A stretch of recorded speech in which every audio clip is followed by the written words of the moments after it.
Okay, here we go. Let's have a little view on my life, doing music, working on ideas, inspiring myself and getting my first solo album done.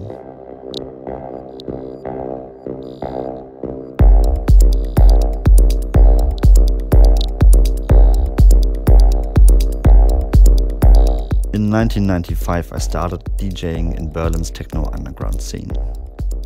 Clubs like Tresor, Maria, Casino and at the very first venue of the Berghain Panorama Bar, directly on the opposite side of the East Side Gallery in East Berlin.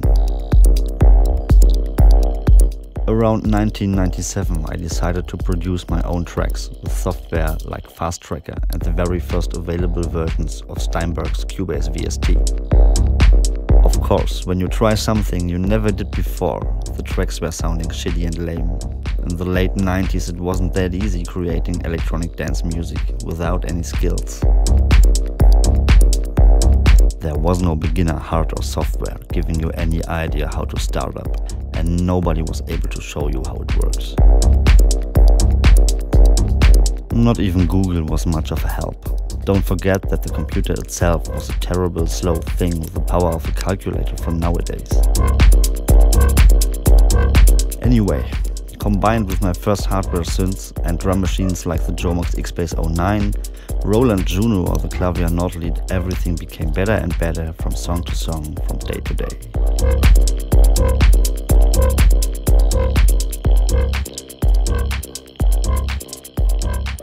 In the year 2000 I got the chance to move my little bedroom studio to a new place in the south of Berlin. A 50 square meter loft above an old truck garage built in 1902. It was a separate building without any neighbors and the perfect location to set up a new studio. In fact, it's only 5 minutes away from where I'm living. I've installed a big PA sound system for doing private parties, after hours, or just listening to music as loud as possible. More or less, this was the beginning of taking the music biz a bit more seriously. This is a place where I'm still working, just with a new environment. I'm the dead man walking through the door. In 2003, my close friends Marcus Ill, Stefan Krogmann, my The Glitz colleague Daniel Nietzsche and me founded the record label Voltage Musique. You don't love me. It became a super important part of our lives. Now we are celebrating more than 10 years of service. Of course, Voltage Musique will be the label where I'm releasing my album. The 10-year label anniversary and the release of my first solo album at the same time was not planned at all.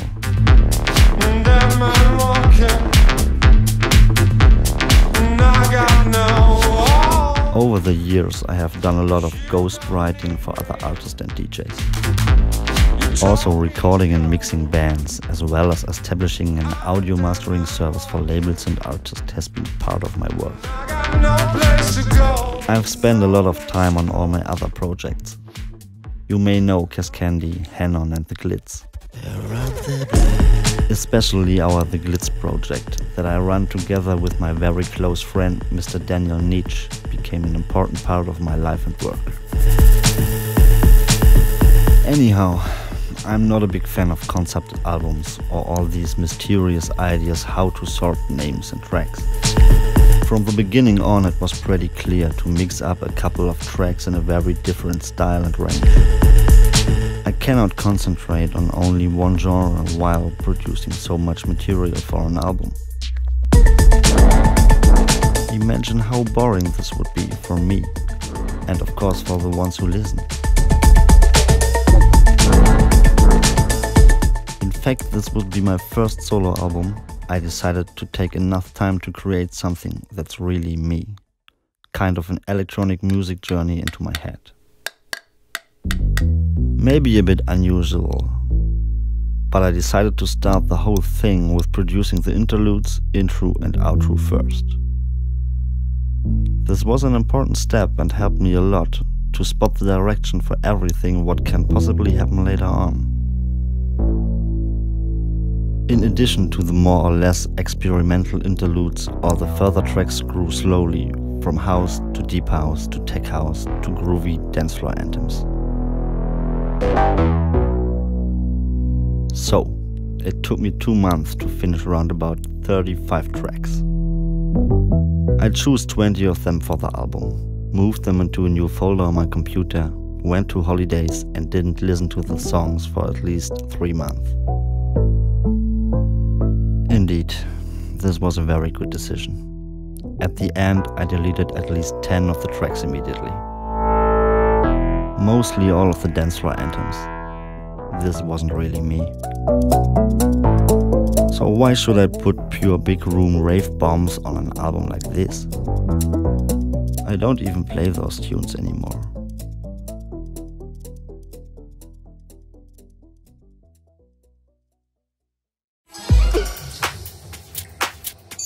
So it became winter again, and I really leached for inspiration, ideas and time to proceed. At this point, my 13-year-old relationship with my girl came to a very unexpected and sudden end.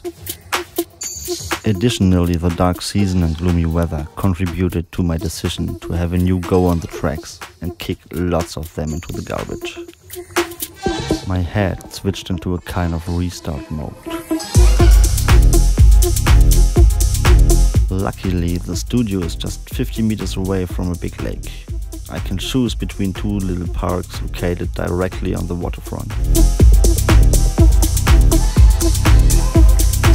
These are the perfect places for regenerating the ears, catching some inspiration, or even just having lunch.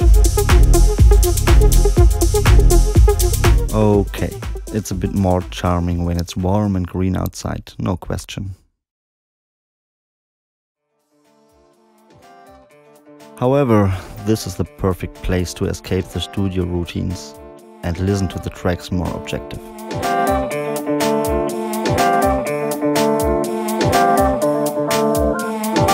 Sometimes it helps to just lean back on the sofa, listening to the already existing tracks.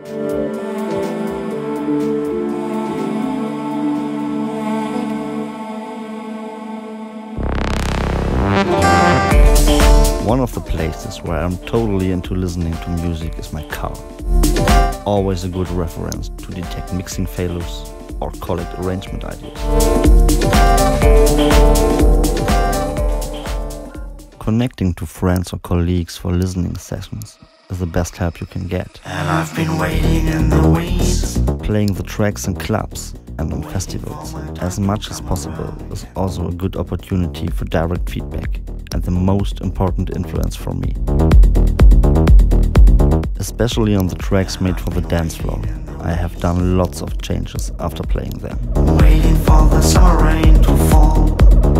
You get direct feedback what's working well and what's not.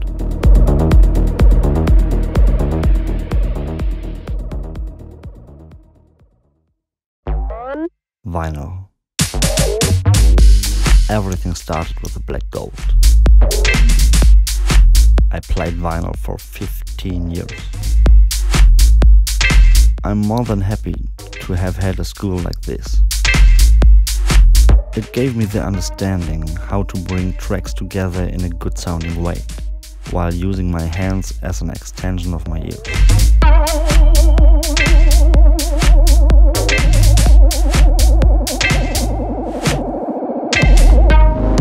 I still love the medium, but don't use it anymore. In fact, the turntables on stage are mostly shitty and warm. Today's meaning of an interesting performance is more than just spinning records. The entertainment factor has become more important. In fact, nobody is interested in a nerd concentrating on black plastic discs without reacting with the crowd anymore.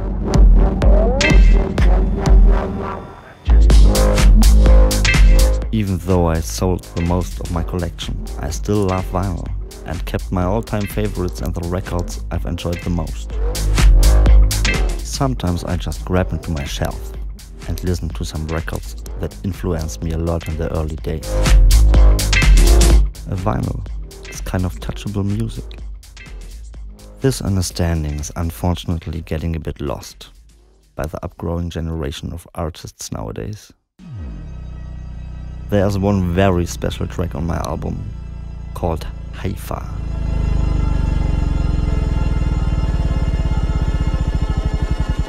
Special for me, because I did it with two very close friends from Israel, in Israel.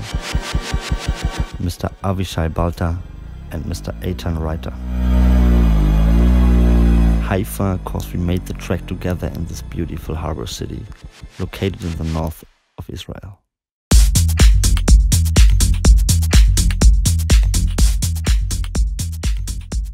My good friend Fabian Reichelt from Erfurt joined me for two other tracks. Since you've been gone,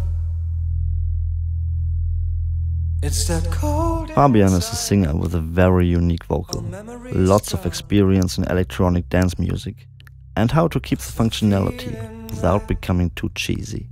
Since you've been gone, it's that hard to hide what's once close is a part of mine. I'm really proud having him working with me on the album.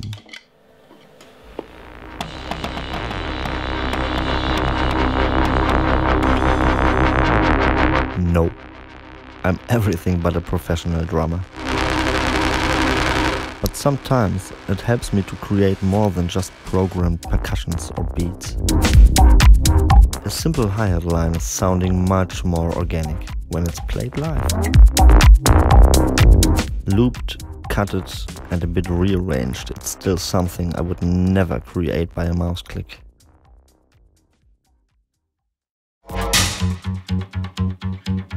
Same thing with the bass guitar.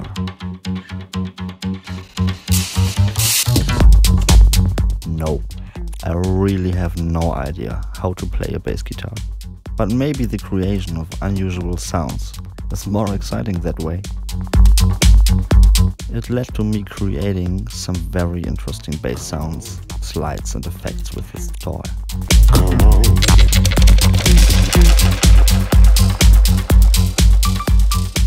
One of the most challenging points for the whole process was to get finished. Similar to nearly every creative work or art, it's hard to let it go with complete satisfaction.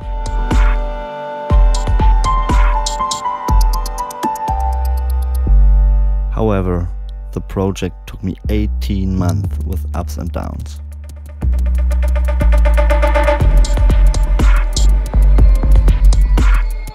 Fortunately, the result has moved beyond my earliest expectations at the end. As I call myself a nerdy perfectionist, I'm really surprised how happy I am with the result.